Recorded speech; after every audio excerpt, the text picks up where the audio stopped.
For today's video, abay nakakalungkot man isipin at nakakalungkot tingnan tong video na to na isang nagtatrabaho sa isang sikat na fast food.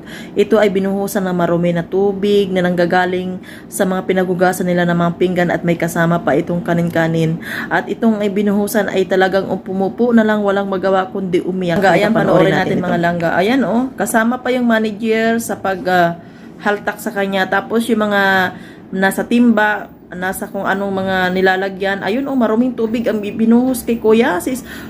Diyos ko, may kanin pa nakapatong sa ulo. Uy, ano naman ito? Alam mo, naku. Ayan ang dumi-dumi Ano ba yan? Sus Maria Josep. Tinakluban pa na ang ulo, tinakluban pa ng timba na maliit. Ayan hinabuyan pa siya ng tubig.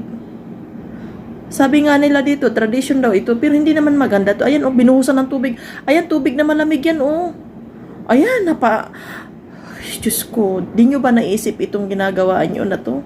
Nagkakaroon to ng, paano kung may sakit pala yan? Binuhusan nyo ng tubig na malamig. Malamig na tubig yan, alam ko pa ganyan Kasi hindi siya tatalon-talon ng ganyan kung hindi to malamig na tubig. Uy, nako.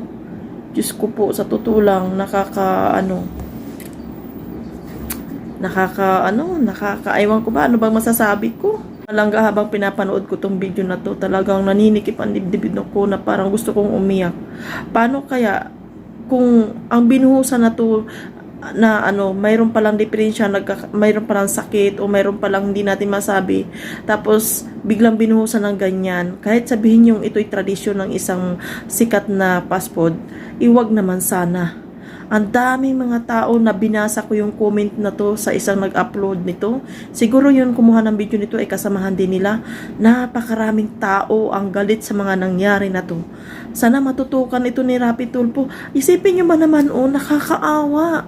Nakakaawa talaga. Hindi naman maaabot sa ganito kung, 'di ba?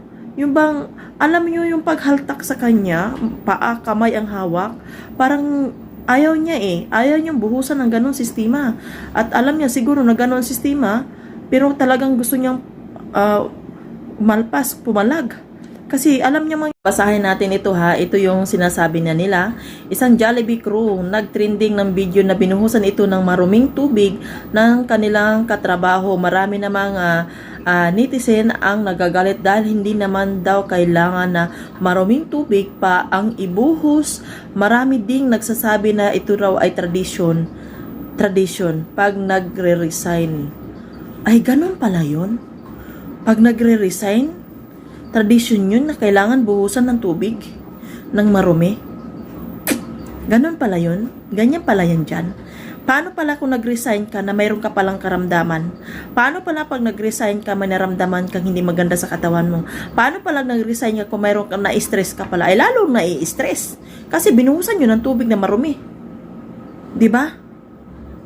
Itong video na to, talagang dito parang parang ewan ko ba, iba yung bang yung aking puso, ewan ko ba, parang ewan ko ba, kung kayo nanonood dyan, mga legit or mga viewers ko, anong masasabi nyo nito? Pag nagre-resign pala, ganun pala ang sistema, nabubuhusan ng maruming tubig na nanggagaling kung saan-saan, pag hinugasan, kung saang parte. Alam ko talaga, dito ako na dito ako na para bang pumitik yung utak ko, na na-trigger ako dahil nga nakita ko yung, alam niyo yung stainless, parang tubig na malamig yun parang tubig na malamig yun, para lang sa akin parang tubig.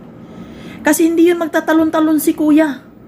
Kung normal lang, kung tama lang ang tubig ng temperature na yun, kung nilagyan yun ng tubig na malamig, magtatalon-talon talaga yun siya sa lamig ba naman? Ay lalo talaga, lalong nagkakaroon ng depression ang tao. Nagre-resign na pala, tapos ganun din ang gagawin. Kayo mga nanonood dyan ng mga viewers, comment down below kayo kung ano masasabi nyo dito sa video na to. Ayan, ilalagay ko pati itong caption na to. Ayan, maraming salamat dyan sa mga nanonood ng aking video. Salamat sa inyo lahat.